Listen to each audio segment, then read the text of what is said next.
Hi friends, ఈరోజు మనం 2020 ఇయర్కు గాను భౌతిక శాస్త్రం, రసాయన శాస్త్రం, సాహిత్యం, వైద్య రంగం మరియు ఆర్థిక శాస్త్రంలో ఎంపికైన నోబెల్ గ్రహీతల గురించి తెలుసుకుందాం. కృష్ణ బిలాలపై చేసిన పరిశోధనలకు గుర్తింపుగా భౌతిక శాస్త్రంలో ఆక్స్ఫర్డ్ విశ్వవిద్యాలయానికి చెందిన రోజర్ పెన్రోజ్, జర్మనీకి చెందిన రీన్హార్డ్ గెంజెల్ మరియు అమెరికాకు చెందిన ఆండ్రియా గేజ్, వీరి ముగ్గురికి రాయల్ స్వీడిష్ అకాడమీ సంయుక్తంగా అత్యున్నత నోబెల్ పురస్కారాన్ని అందించింది.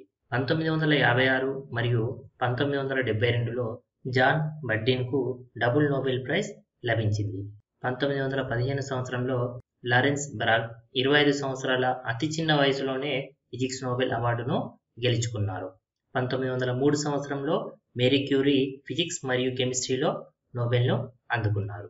జన్యుపరంగా వచ్చే వ్యాధులను నివారించేందుకు ఉపయోగపడే జీనోమ్ ఎడిటింగ్ నూతన చికిత్స విధానాన్ని అభివృద్ధి పరిచేందుకు గాను ఫ్రెంచ్ ప్రొఫెసర్ ఎమాన్యుయల్ చార్పెంటియర్ మరియు అమెరికన్ బయోకెమిస్ట్ జెన్నిఫర్ ఏ డౌడ్నాను రాయల్ స్వీడిష్ అకాడమీ నోబెల్ పురస్కారాన్ని అందించింది. తొలిసారిగా రసాయన విభాగంలో ఇద్దరు మహిళా శాస్త్రవేత్తలకు నోబెల్ పురస్కారం లభించడం ఇదే మొదటిసారి. 1901 నుండి 2020 సంవత్సరం వరకు రసాయన శాస్త్రంలో మొత్తం 114 మందికి నోబెల్ పురస్కారం లభించింది. ఒక్కరికి 1958 మరియు 1980 సంవత్సరంలో ఫ్రెడరిక్ శాంగర్కు 2 సార్లు నోబెల్ అవార్డు దక్కించుకున్నారు. 1935 సంవత్సరంలో ఫ్రెడరిక్ జాలియట్ 35 సంవత్సరాల వయసులోనే నోబెల్ను పొందారు. 2019 సంవత్సరంలో జాన్ బి గుడ్నఫ్ 97 సంవత్సరాల వయసులో నోబెల్ అవార్డును గెలుపొందారు. వైద్య రంగంలో పరిశోధనలకు గాను హెపటైటిస్ సి వైరస్కు వ్యాక్సిన్ కనుగొన్నందుకు గాను అమెరికాకు చెందిన ఇద్దరు శాస్త్రవేత్తలైన హార్వే జె ఆల్టర్, చార్లెస్ ఎం రైస్ మరియు బ్రిటన్కు చెందిన మైకెల్ హోటన్లకు నోబెల్ పురస్కారం లభించింది. ఈ హెపటైటిస్ సి అనేది లివర్ క్యాన్సర్కు కారకం.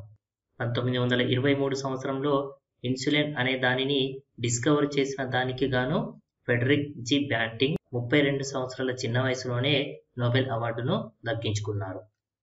1966 సంవత్సరంలో పేటెన్ రోజ్ 87 సంవత్సరాల వయసులో ట్యూమర్ ఇండ్యూసింగ్ వైరస్ను కనుగొన్నందుకు గాను నోబెల్ అవార్డును పొందారు. సాహిత్య రంగంలో అమెరికాకు చెందిన కవయిత్రి లూయిస్ గ్లక్ 77 సంవత్సరాల ప్రతిష్టాత్మక నోబెల్ పురస్కారానికి ఎంపికైనట్లు రాయల్ స్వీడిష్ అకాడమీ పేర్కొన్నారు. 1968 సంవత్సరంలో ఫస్ట్ బార్న్ పేరుతో తొలి కవిత రాసిన లూయిస్ గ్లక్ కొద్ది కాలంలోనే సాహిత్య రంగంలో ప్రముఖ కవయిత్రిగా పేరొందారు. 1943లో న్యూయార్క్లో జన్మించిన లూయిస్ గ్లక్ బాల్యం, కుటుంబ జీవితం, తల్లిదండ్రులు, తోబుట్టుల చుట్టూ లూయిస్ కవితలు అల్లుకొని ఉంటాయి. 1993లో లూయిస్ గ్లక్ రాసిన ది వైల్డ్ ఐరిస్ కవితకు పులిట్జర్ అనే పురస్కారం లభించింది. 1901 నుండి 2020 వరకు సాహితీ రంగంలో మొత్తం 117 మందికి నోబెల్ అవార్డు లభించగా ఇందులో 16 మంది మహిళలు ఉన్నారు.